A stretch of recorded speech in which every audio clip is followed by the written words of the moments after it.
Dear students, आप लोगों को आज 5वीं क्लास होगा। वास्तविक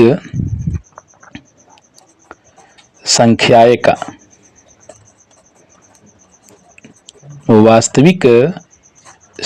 का क्लास नंबर 5th होगा, जो 10th क्लास के लिए इम्पोर्टेंट है।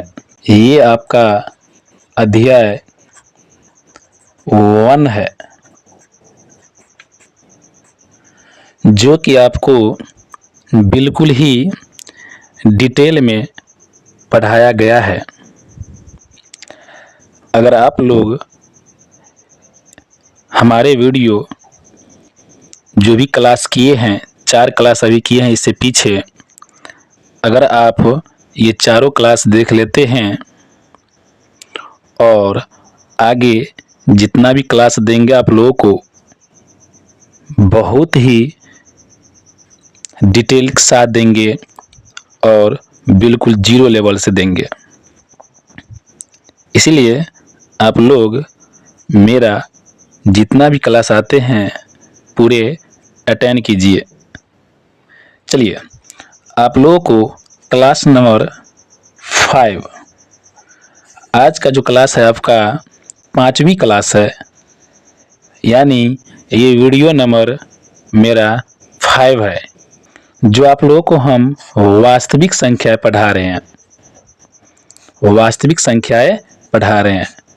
चलिए, आप लोग को वास्तविक संख्याएं में सबसे पहले आप लोग का आज हम संख्याएं से रिलेटेड कुछ पॉइंट्स बताएंगे जो कि मोस्ट इम्पोर्टेंट है।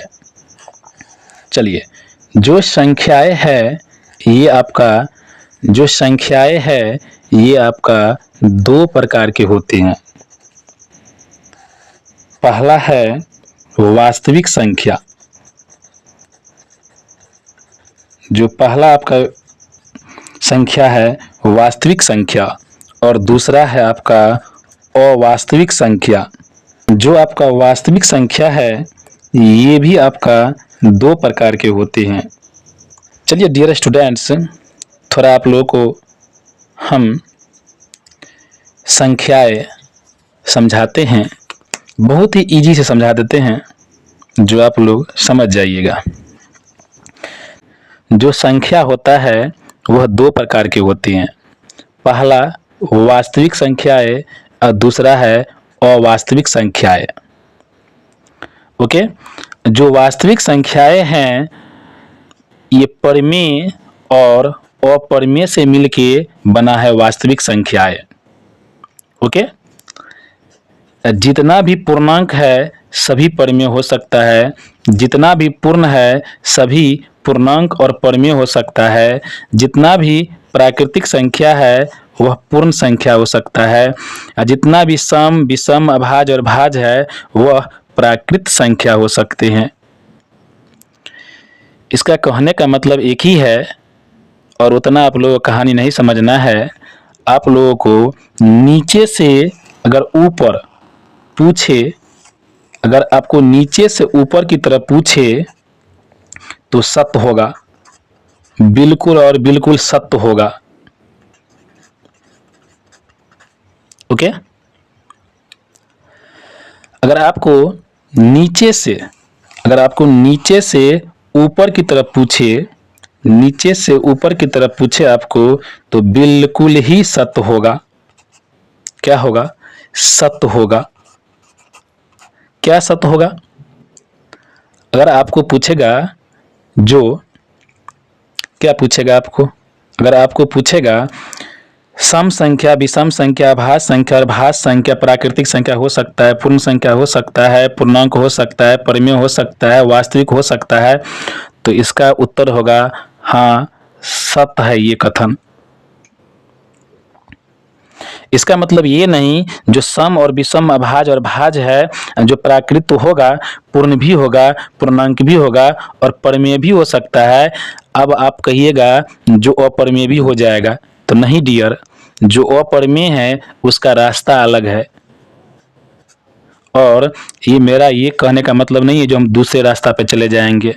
अगर मेरा रास्ता जो है हम उसी रास्ता पे जाएंगे, अगर हम दूसरे रास्ते पे जाएंगे तो भर दिन भटकते रह जाएंगे। इसीलिए हमको अपना रास्ता जाना है और अपने घर पहुंचना है हमको।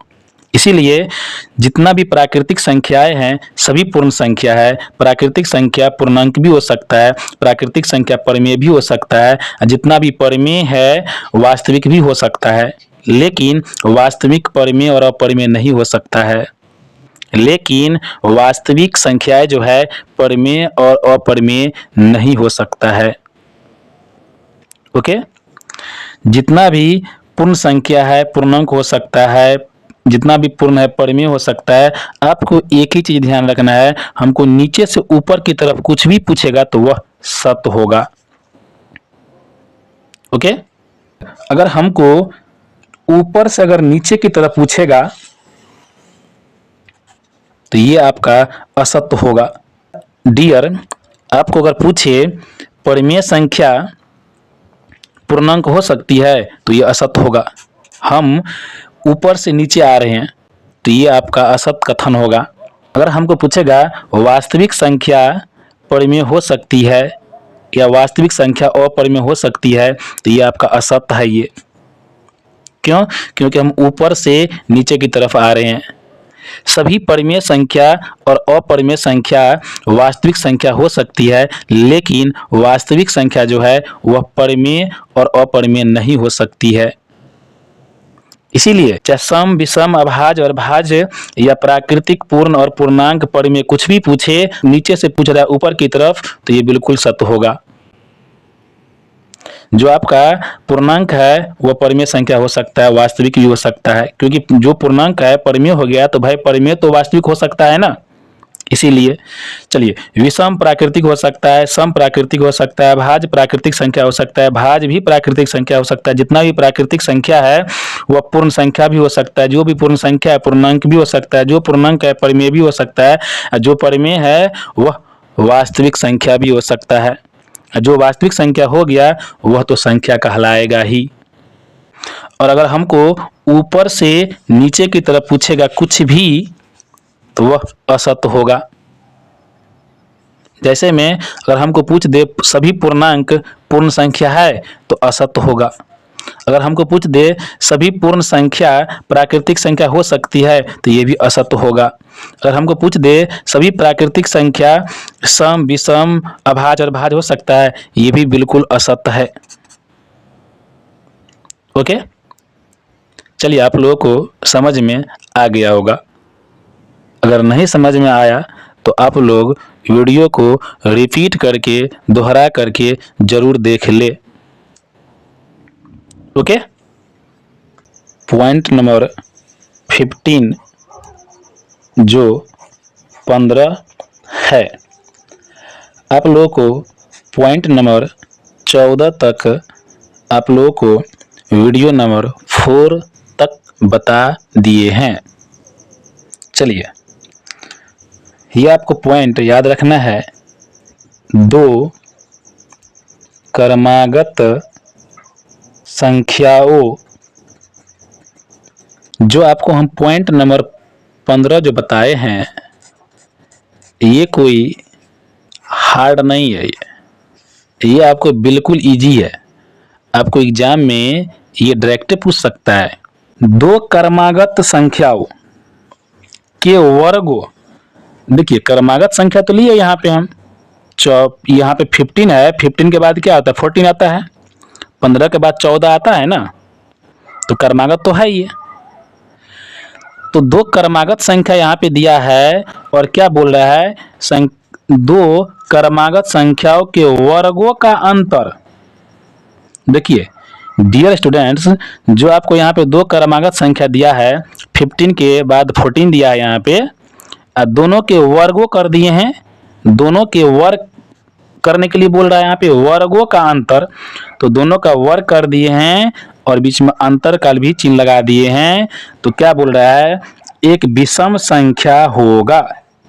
क्या होगा, जो इसका जो रिजल्ट आएगा दोनों का वर्ग करने पर वो क्या होगा, एक विषम संख्या होगा।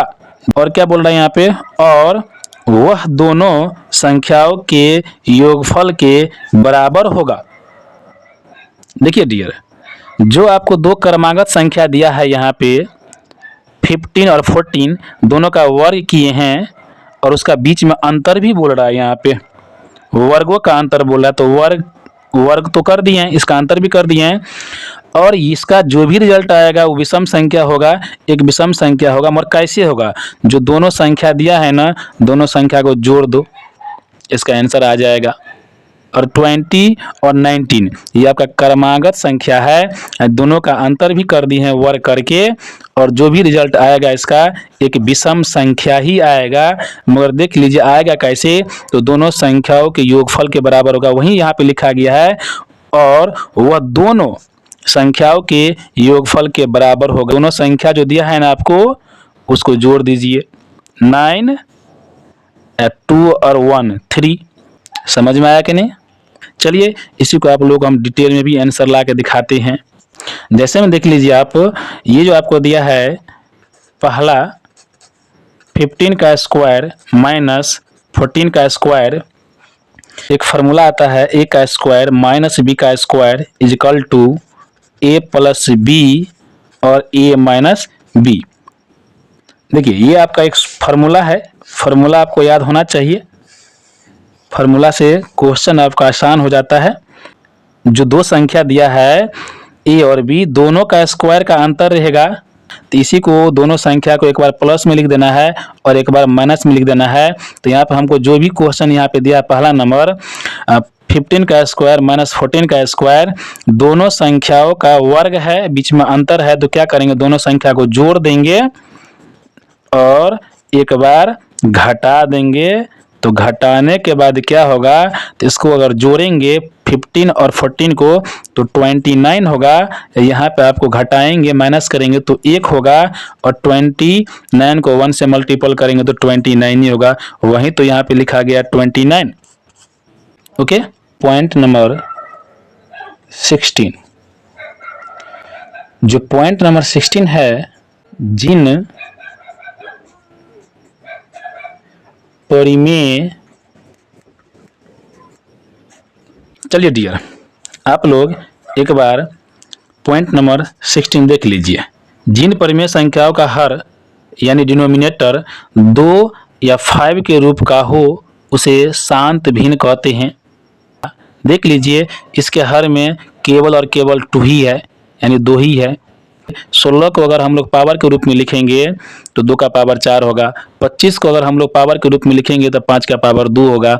और 1600 का अगर हम लोग पावर के रूप में लिखेंगे तो 2 का पावर 6 गुने 5 के पावर 2 होगा। ये आपका सभी 2 और 5 5 2 के रूप में आ रहा है। 2 और 5 आए, केवल आपको 2 और 5 याद रखना है। 2 और 5 आए, समझ लीजिएगा आप, जो यह आपका शांत दशमलव है, शांत भिन्न है, केवल और केवल 2 ही और 5 आना चाहिए। चलिए डियर आप लोगों को पॉइंट नंबर हम बताते हैं 17।